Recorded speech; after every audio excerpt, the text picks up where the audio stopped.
I don't know if you know this or not, but the United States has a history, and when I say history, I mean an obsession with sodomy. One of my favorite historical anecdotes happened in 1779 when Thomas Jefferson in Virginia wrote a piece of legislation offering mitigation for the death penalty, which was the normal punishment for men convicted of sodomy, by merely castrating men convicted of sodomy. This suggestion was rejected out of hand. Using the death penalty as a punishment for sodomy was finally dropped somewhere in the 19th century in the United States. In the 1960s, from Texas to Kansas, lawmakers changed sodomy laws to specifically target gay and lesbian people. We know this is what they did because they were very open and told us that's what they were doing at the time. The definition of sodomy was expanded to include any sexual activity that occurred between any same-sex couple, including mutual masturbation.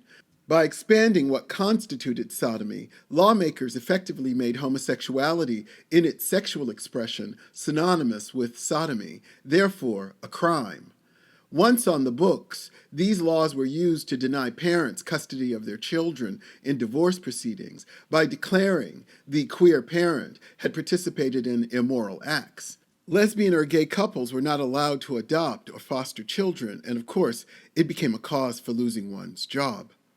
A section of questioning in an oral argument before the Supreme Court in the case of Bowers versus Hardwick in 1986 puts what I'm talking about in sharp relief. Michael Hardwick was observed by a Georgia police officer while engaging in an act of consensual sex with another man in his bedroom in his home. The officer had come to his house with a warrant. After being charged with violating Georgia's statute against sodomy, Hardwick challenged the statute's constitutionality in federal court. In court, lawyers upholding the statute were asked by the justices how it could defend using Georgia's sodomy statutes to bring charges against homosexuals when the same activity was not illegal for heterosexuals. The attorney replied, "It could not be illegal to discriminate against gay people because gay people are a class defined by conduct which could be made a crime. The conduct referred to is sodomy, now broadly defined." They won that case, by the way. This ruling wasn't overturned until 2003, and sadly, it wasn't overturned until after Michael Hardwick had died from complications of AIDS. As of 2022, there were 14 states that still have anti-gay and lesbian sodomy statutes on their books. And I know what you might be thinking, hey, but these are unconstitutional. It's true, but it doesn't mean that law enforcement isn't still using them.